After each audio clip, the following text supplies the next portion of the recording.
Hello, everyone, and welcome back to another episode of True Crime with Kendall Rae. Thank you so much for joining me today. And if you're new to the show, then welcome.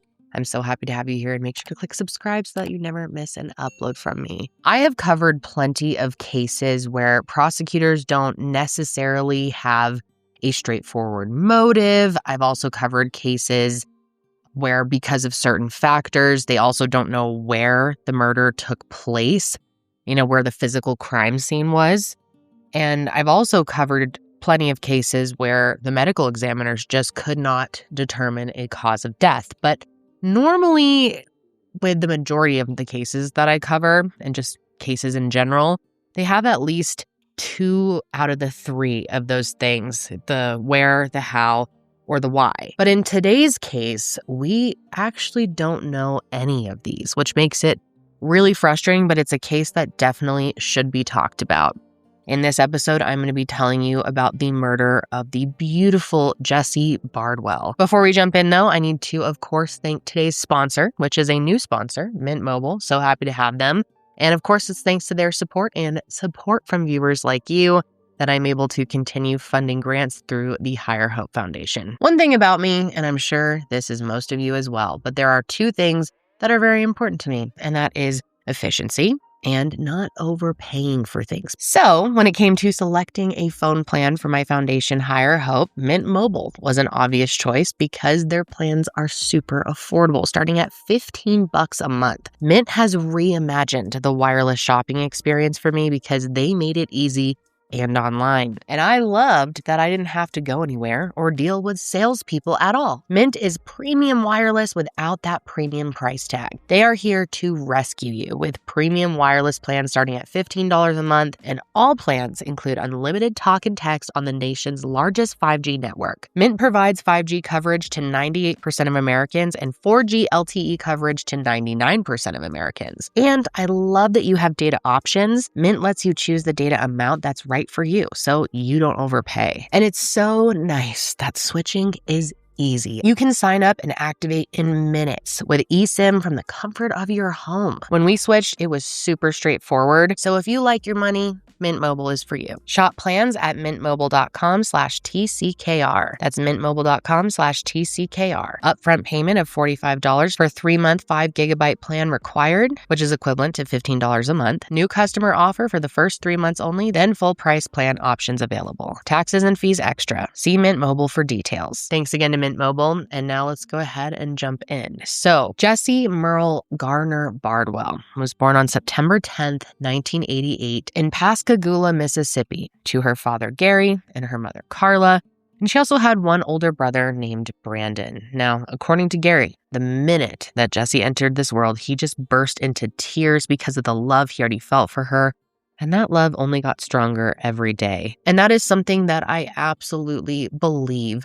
You can just feel the love that Gary has for his daughter through his interviews and, pictures of them together. They were just such a beautiful duo. And it's really just inspiring to see that type of father-daughter love. Because Jessie, of course, loved both of her parents dearly, but she was definitely just a daddy's girl at heart. And Gary said that he still has a backache from how often she wanted him to hold her. Now, her parents did end up getting divorced when she was 14, and Jessie spent her high school years living with her dad. Gary ended up remarrying this woman named Gina, and the same way that Jessie loved her mom, she also grew to love her stepmom. And just as much as Jessie loved her family, she also loved her friends. She is described as someone who could meet friends anywhere she went. And it's also just universally agreed upon from the people in her life that Jessie was a beautiful, silly, an incredibly independent person. And it sounds like Jessie was that type of person who just marched to the beat of her own drum, and that she also surrounded herself with good, salt-of-the-earth people who loved her. And through life's natural twists and turns, Jessie ended up eventually leaving Mississippi, and she moved to Orange Beach, Alabama, which I've heard is really beautiful. And Jessie loved the beach, she loved the water, she loved that whole beach lifestyle. So I don't think this move was much of a surprise to anyone in her life. And while she was living there, she got a job at a beachside restaurant called Cobalt. And I loved this. Jessie's dad, Gary, is a musician. So the restaurant that she worked at hired him to come and play music there occasionally. And Pascagoula is only an hour and a half-ish away from Orange Beach, so he would just drive up for the evening, play, and even on the nights that Jessie wasn't working, she would come in and listen to her dad's music. Jessie's friend Kimberly, who happened to be the manager at Cobalt, said that it seemed like she and Gary were not just father and daughter, they were also friends. And that is definitely the vibe that I have gotten from them as well. They seem so close. They texted every single day, and that's actually why he was one of the first people to notice when Jessie began to change. It all started around Christmas time of 2015. Jessie had previously been living with her long-term boyfriend for what I believe was a decent amount of time, but then kind of out of the blue, it seemed like she broke up with him and she started dating someone else. The guy that she started dating is named Jason Lowe, and I guess the two of them had been friends previously, so it wasn't like someone completely random, but, he seemed like a nice enough guy to people around them, and he was outgoing, he had a good job in the tech industry, so there was that. But the fact that the two of them started dating sort of suddenly wasn't the biggest shock of it all. And it also wasn't the fact that Jessie told her friends she was moving to Texas with him, although that was pretty shocking. But the biggest surprise in all of this was that Jessie didn't tell her family that she was going. She spent Christmas with them that year fully knowing that she was leaving for Texas with Jason shortly after, and she never mentioned it. She told her friend Kimberly that she was going for a few weeks just to clear her head and that she was going to take this time to pursue her dream of getting into cosmetology, but she didn't tell her family, who she was, as I've mentioned, incredibly close with. And this was obviously so unlike her. And it seemed like there had been this major shift, this change, and this absolutely broke my heart. But Gary said that he would have done anything he could to try and talk her out of going. And that's got to be something that's really hard to grapple with in the aftermath of what happened. And as soon as her relationship with Jason began, it just seemed like something in Jessie just changed. She really went from being this full of life, happy personality, always talking to her friends and family, just very social kind of person, to someone who was a lot more withdrawn. In fact, once she moved to Texas, her phone was disconnected, and the only way people could reach her was through Jason on their home phone. And when people did get in contact with her, Jason was monitoring all her conversations. It's very sad to look at now, but I think we can all see that this was not just a bad relationship, but a very toxic one. Jason was clearly trying to separate her from her friends and family, create that distance that we've seen in other cases that I'm sure a lot of you have seen in your own lives with people you know or maybe have experienced yourself. And that's why I think cases like this are so important to talk about. But yeah, it eventually just got to the point where Gary could hardly reach Jessie at all, which is such a stark difference from how they used to communicate, talking pretty much every day. He would call Jason and demand to speak with her, but Jason would give him some bullshit excuse that she didn't want to speak with him or that she would call him later. There was one time where Jessie and Jason went to go visit Gary, and he was able to see her in person, and he could tell at that point that something was definitely off. Jessie was hugging him more than usual. She just seemed different, and there was something about the way that she was acting that sort of set off his father's intuition that there was a problem here. And he even tried to convince her not to go back to Texas, but she said that she wanted to go. She also told him that she wanted him to be proud of her, and I know that he was, but I also know that he was deeply worried for her, even though she wouldn't admit that there was something going on. He just knew that there was. Right after she left, Gary sat down and wrote this song about her called Taken Away, which, if you weren't planning on crying today, I am certain you will after listening to it. I cannot even talk about it for too long because it is so emotional, and I am such an emotional wreck these days.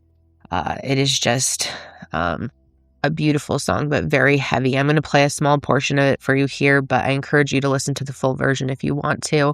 I'll link it in the description or show notes of this episode. See, even thinking about this song makes me tear up because it is just, it's heartbreaking.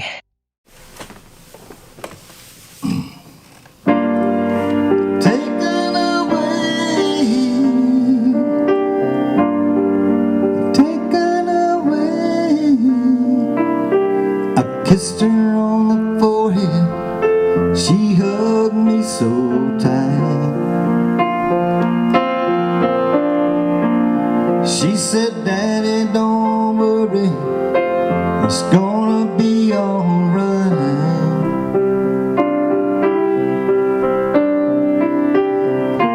As they were leaving, just the thing we used to do, she signed to me with her right hand, I love you. Taken away, taken away. There is nothing you can say or do to make me stay. Taken away, taken away. How many breaks can a heart take until it's taken away? Genuinely, if there's one thing that I want you guys to remember from Jessie's story and from this case and this episode, is that I hope it makes an impression on you how much Gary loved Jessie. It is just so beautiful to see a father love his daughter the way that he did. He says that he still calls her his beautiful daughter, and just hearing the way that he speaks about her breaks my heart, knowing that she's gone. Just cannot imagine being in his shoes. And believe it or not, he actually had a nightmare that she was killed just before it happened. God, if that's not father's intuition, I don't know what is. A few months after Jessie left his house for the last time, Gary woke up from that nightmare feeling like his daughter was no longer on Earth. And sadly, that gut feeling did turn into a reality. So in May of 2016, Gary was still dealing with the fact that Jason Lowe was clearly manipulating his daughter. And that same phone call charade went on and on and on, where Jason wouldn't let him speak to Jessie. Well, eventually, Gary reached his breaking point, and he decided that if nobody had heard from Jessie on Mother's Day or by Mother's Day, then he was going to take action. And that is exactly what happened. Mother's Day rolls around and she didn't reach out to her mom or her stepmom. Gary called Jason trying to get some type of explanation. He knew that this was absolutely not like his daughter.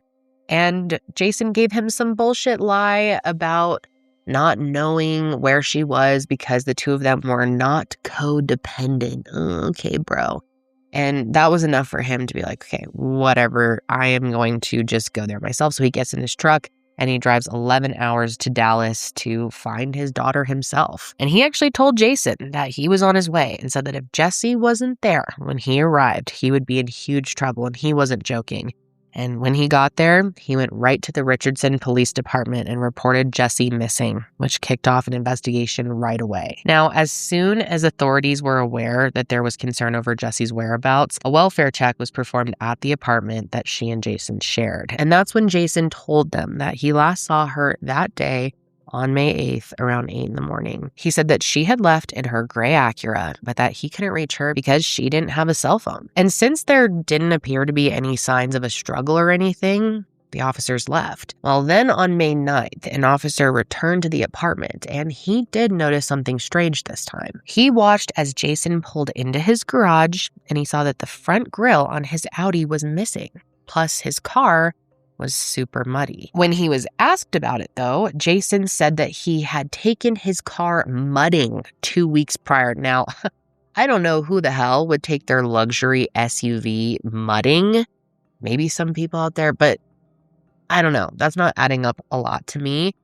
That was his excuse, though. Now, as for why he himself, his person, was muddy, he had an explanation for that, of course. He said that he decided to try and look for Jessie himself by walking some of the trails that he knew she liked going on, and that he got dirty from chasing after his dog after she got loose. Now, mind you, the dog was clean. So this immediately isn't adding up. And then the officer observed that he had some cuts on his hand.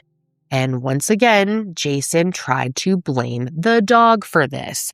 That poor dog was just catching strays left and right. And the saga of concerning discoveries didn't end there. On May 10th, another detective was assigned to the case who reached out to Jason via phone, and his story changed. Wow. Before, he said that he had last seen Jessie on May 8th around 8 a.m., but now he was saying it was actually closer to 10 a.m. And then when the detective went to his apartment, the vibes were still off. Jason just didn't seem worried about her being missing at all.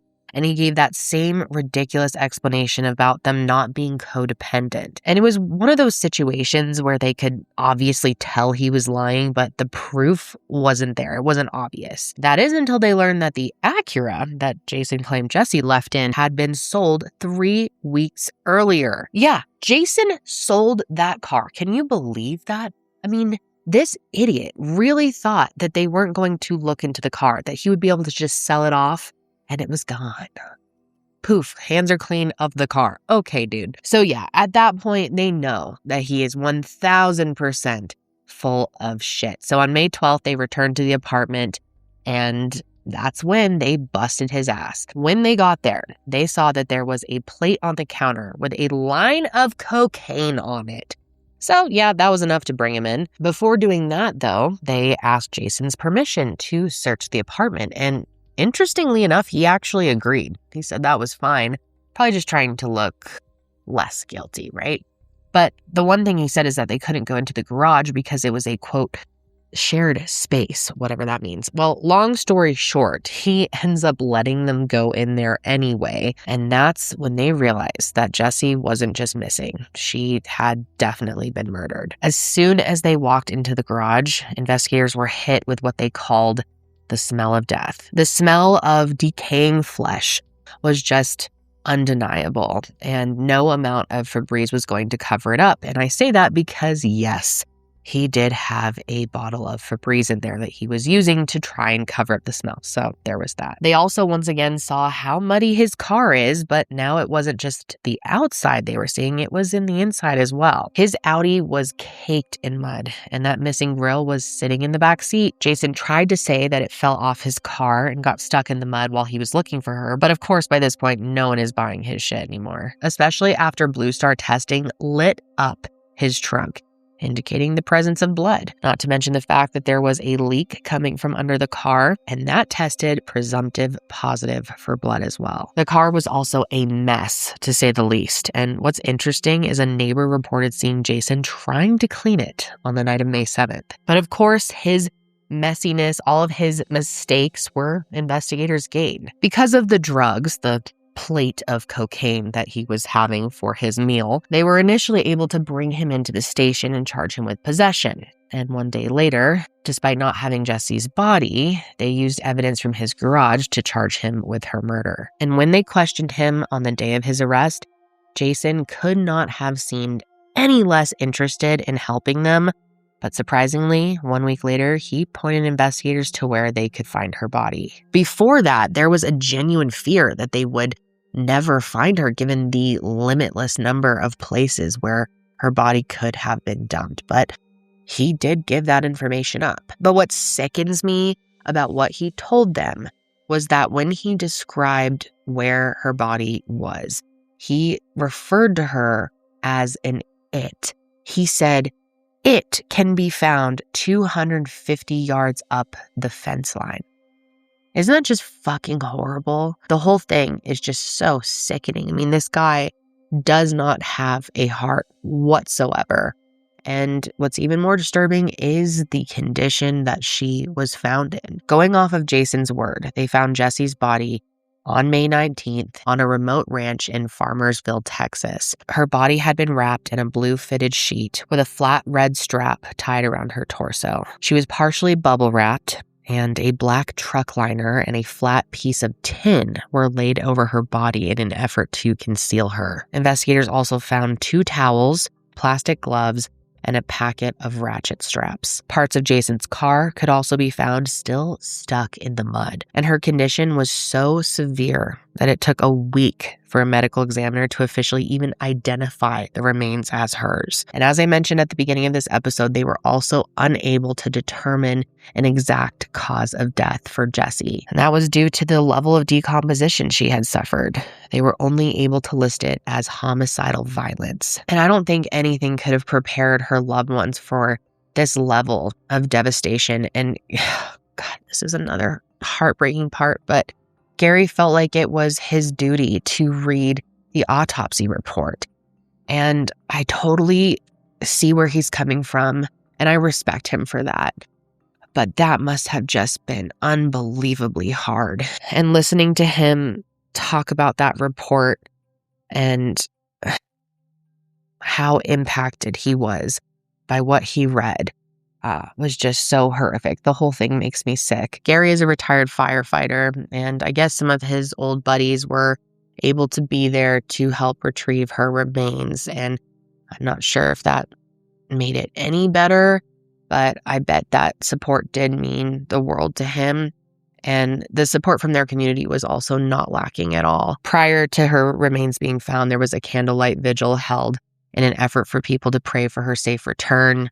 But after that discovery was made, prayers of healing were given instead. And I learned that she and her brother Brandon had this promise to one another that whichever sibling died first, the other sibling would throw them a festival. And they both loved live music and sort of joked that they wouldn't want their funerals to be sad. So in June of that year, he threw a Love and Light festival for her, which included art and music. And it ended with over 900 people attending a service that celebrated her 27 years of life. And all anyone wanted as the weeks and months went on was for Jessie's killer to be brought to justice. Gary especially. I don't think rage is even a big enough word to describe how he feels towards Jason. He says that while this was all going on, he would print out photos of Jason and put them on a stump and then just beat the shit out of his face with a sledgehammer. And I think that is so fucking awesome. I think that is so therapeutic, and I don't blame him one bit. I would do the same thing. And I think everyone was feeling very on edge and anxious about the trial and if justice was going to come because, you know, as I explained earlier, the case was very circumstantial. There was no definitive crime scene, there was no cause of death, and there was no clear motive. Just her body. That's all they had. So that was obviously going to make it harder for the prosecution. But the defense had an issue as well because Jason had ended up making a confession of sorts. It turns out that when he was first charged with murder, a friend of his named Tommy visited him in jail because, quite frankly, he didn't want to believe it was true. And get this. So from May 1st to May 4th, Jason and Jessie were house sitting for Tommy and his wife. And when they returned from their trip, they noticed a few things felt off. For example, several things were missing, including towels and a blue fitted sheet. Plus, Tommy's tools were freshly cleaned and laid out neatly in his garage. And I'm sure you can already see where this is going. But when news of the arrest came out, Tommy wanted to ask Jason himself if anything had happened at his house. Like, you know, did he kill Jessie there? Because it certainly looked like that was a possibility. And you want to know what Jason said to him in a recorded jailhouse call? He said, "I can't make that promise." Now, he also said that nothing of substance happened there, so you don't have to worry about that. It's very minimal. That was his quote. And then he told him that the only thing he is guilty of is, quote, criminal negligence. So he straight up admitted that he was with Jessie when she died. And I'm sure this call is what led to Jason's confession about where he left her body. I mean, if he's on tape saying that he was with her, obviously he damn well knew where she was buried. And I'll get into the story of what he says happened here in a minute. But first, with the discovery of this call, the defense had a big decision to make. And that decision was whether or not Jason should testify at his own trial. And at the end of the day, that call was pretty damning, and they had to weigh if it would help their case to have him speak or if it would hurt his case. They even conducted a full-on mock trial to see what the mock jury would say, and when they had Jason testify in that, the jury found him not guilty. So they end up deciding to go ahead and put him on the stand in his own trial. Now, his trial officially began in September of 2017, and Jessie's family were there to hopefully witness her killer being brought to justice. The trial spanned several days, with many witnesses taking the stand, and among those testifying was Gary. And him even going to the trial was a big deal. It was his first time going on a plane in 30 years, but of course he was going to do anything he needed to do to be there for his daughter. And he was so nervous for the trial in general. He said that his hands were shaking so much on the stand that he was worried that people were going to be able to see it. But it was so crucial that he was there. His testimony was so important, and it helped to paint a picture of what was going on in Jessie's life at the time of her murder. And the picture that the prosecution was painting was that Jason was a pathological liar with a drug problem who had a history of abusing women. And they didn't end up taking the stand, but the state did track down 2 of his ex-girlfriends who have publicly stated that Jason was an abusive partner. And he not only did the same thing he did to Jessie and pulled them away from their families, but one of them says that Jason also tried to kill her. There was an incident where he pushed her down, he sat on her, and then he covered her nose and mouth and literally told her, "I'm killing you." And I think that would have been very impactful for the jury to hear, but the state decided that their testimony likely wouldn't have been admissible. But the prosecution was still feeling confident about their case, especially considering the fact that Jason admitted he was there when Jessie died. And when you look at the evidence, it just tells a horrifying story. I mean, even though they couldn't say where she was killed or how she was killed, the evidence pointed to the fact that Jason not only murdered her, but that he left her body to rot in the back of his Audi for days before finally dumping her in that field. The smell of decay that was coming from his car could have only happened if her body had been in there for an extended amount of time. And to add insult to it all, prosecution said that while her body was just laying inside his car in the garage, Jason was texting from her phone to make it seem like she was still alive. And not only that, you guys, but this sick fucking freak was also sexting at least 5 other women during this time. That's right, after he murdered Jessie, a woman who he claims he loved, he was getting his rocks off to these other random girls. And yeah, I'd say that the prosecution did a really good job of painting a pretty clear picture of Jason. And the defense, on the other hand, of course, was quick to try and spin the story. And their story was that it was all a horrible accident. When Jason took the stand, he described his version of events, which was that while house sitting for their friends, he and Jessie decided to take GHB, also known as roofies, as an aphrodisiac. And while attempting to have sex in the shower, Jessie slipped and hit her head. And he said that she started feeling hot and dizzy afterwards, but rather than go see a doctor, they decided to go to sleep. But when he woke up the following morning, she was laying on his chest unresponsive. And instead of immediately calling 911 like any normal human being, he says that he panicked and tried to cover it up. He even testified that his drug dealer knocked on the door as this was all happening, and that he helped him roll her up in a bedsheet and put her in the trunk. And he did admit to leaving her in his truck for 4 days, and he also admitted to the sexting. His attorneys tried to say that he had an addiction to sexting, the same way that they say he had been addicted to drugs from the time that he was a teenager. Obviously, they're trying to humanize Jason and get some sympathy from the jury as best as they could. And he really tried to sell the idea that he and Jessie were madly in love. He even tried to say that they were planning to buy a house together and get married, which is just a bunch of bullshit if you ask me. I honestly could have guessed it before I, researched this case and found that out for myself. It's, a tale as old as time. We've definitely seen something like this many times before. But yeah, that's his story, that he panicked and didn't intentionally kill her. And they were hopeful that since there wasn't any direct evidence that pointed to homicide, that maybe the jury just wouldn't find him guilty in the end. They also threw him a Hail Mary by telling the jury that Jason was the one that led them to her remains.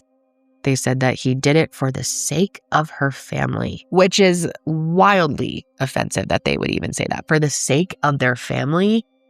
Fuck out of here. And that's not even the truth either, obviously. He did lead them to her remains, but he only did so to cut himself a deal. And that deal was that if he was convicted, he would only have to serve 50 years in prison instead of the 99 he was facing, which is absolutely infuriating. And this was actually the first time that Jessie's family was hearing of this too. Originally, they weren't told who exactly led them to her remains, only that it was a reliable source. Now, me personally, and I know the majority of you are going to agree with me, I think that 50 years is a slap in the face to this family, especially after what he did and how he disrespected her after he did what he did. It's extremely frustrating.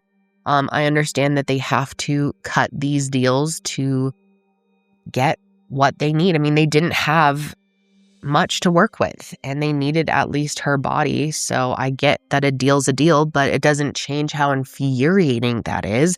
And I cannot imagine how her loved ones feel about that. But yeah, after several hours of deliberation, a jury found Jason Lowe guilty of murder, and he was ultimately sentenced to 50 years in prison. It makes me sick to say only 50 years. It's so wrong. But Gary was able to give a victim impact statement, and he had both of Jason's exes standing next to him in solidarity. And ultimately, he said that there is no forgiving evil. And that's exactly what Jason is. Jessie was one of the most special people on the planet to me. I mean, I was her dad. Gary Bardwell was one of the key witnesses in the trial of Jason Lowe, the man now convicted of murdering his daughter. We, the jury, find the defendant guilty of murder. When they finally announced the verdict, my heart was just beating out of my chest. It was a year and 4 months ago Bardwell reported his daughter Jessie missing. Police questioned Lowe, her boyfriend, and found evidence of decaying flesh in his car. He later led them to find her body in a field in Farmersville. There's a deafening silence in my life. I don't know if you can understand what I mean by that. Since Jessie's been gone, it seems like the world has turned off. She kept my heart beating. She kept me smiling. At the end of trial today, Bardwell gave a statement, deliberately staring into Lowe's eyes as he read it. When you look in his eyes, there is nothing there. Bardwell says he's seen no sign of remorse. Just one reason: he has no intention to forgive. People say, forgive this person. You're not going to get better until you forgive this person. I don't look at him like a person. He's the devil. And I want to know how in the hell you forgive the devil. Now, from all of the interviews that I've seen of Gary, it sounds like Gary feels that he's not necessarily responsible for what happened, because obviously he is not, but it seems like he feels he wished he had done more to get Jessie out of that situation. And I know that he, as we discussed earlier, had a really hard time with the fact that he didn't know that she was even going to Texas, and he wishes he could have talked her out of it before she even went. I just feel so bad for him that he carries that, because I don't think anyone can ever really anticipate how horrible something is going to turn out. You have no idea what's going to happen. And he was so isolated from her that he had no idea what was even going on. I know that there's nothing I can say to Gary to help that pain that he feels. Those are his feelings, and I think as a parent, I'd probably feel the same way. I just wanted to say that, from an outsider's point of view, that Gary, you are not responsible for what happened at all. The only person who is responsible for any of this is that monster, Jason. And I completely agree with you that you cannot forgive evil. And that really is what he is. I genuinely believe that Gary did everything he could, and he is a wonderful, wonderful father. I mean, he even bought her a plane ticket to come back to Alabama only a month after she moved to Texas to be with Jason. And I guess Jessie and Jason had this big fight about her having an affair and getting pregnant by someone else before moving. And I don't know if any of that's true, but according to him, she had an abortion and Jason blew up at her and kicked her out of the house. And she had to go spend a night with a friend. And, well, Gary said that Jessie called him and told him that he was right about Jason and that she should never have moved to Texas. And so he booked her a flight so that she could get away. But I guess she never showed up for the flight. And she ended up telling her dad that Jason apologized and that she was going to go stay with him. So all of that is just really difficult to work through in hindsight. This whole case is so horrific. I mean, it never ceases to disturb me how inhumane some people can be. And I know we don't know the motive here, but it's just like, for what? Why take another life? Jason seemed to have nothing to gain from this.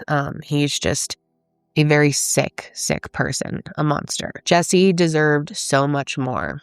And I'd say if there's anything to take away from her story above all else, and there is many things, it's important to remember what abuse looks like. I think more and more people are starting to recognize the signs, to recognize isolation as a form of abuse.